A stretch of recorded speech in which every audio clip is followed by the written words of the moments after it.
შარაბიძეების თემში მიმდინარე წლის მაისში დაწყებული ახალი სპორტ კომპლექსი მშენებლობა გრძელდება. დღეს სარემონტო სამუშაოების მეორე ეტაპს ადგილზე ხელვაჩავრის მუნიციპალიტეტის გამგებლის მოვალეობის შემსრულებელი ნოდარ ხალვაში გაეცნო.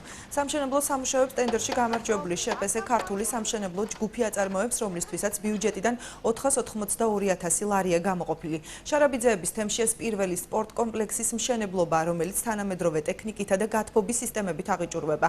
სპორტ კომპლექსის მშენებლობა წლის ბოლოს დასრულდება და ის 170 მაყურებელზე იქნება გათვლილი.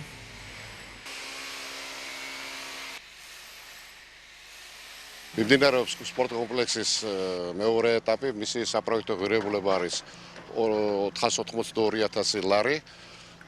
მიმდინარეობს შელესვითი სამღებრო სამუშაოები, თანამედროვე ტექნოლოგიებით აღიჭურვება მთლიანად ეს სპორტ კომპლექსი, 170 მაყურებელზეა გათვალისწინებული და ყველა ის საუკეთესო პროექტი, რომელიც არსებობს დღესობით, ესე იგი ამ პროექტით მიმდინარეობს მუშაობა. კეთდება ახალგაზრდობისათვის სპორტული თავმოჯანსაღებელი კომპლექსი. ამ წუთში მუშაობს 32 კაცამდე. დასაქმებული არის რემონტში და მშენებლობისათვის.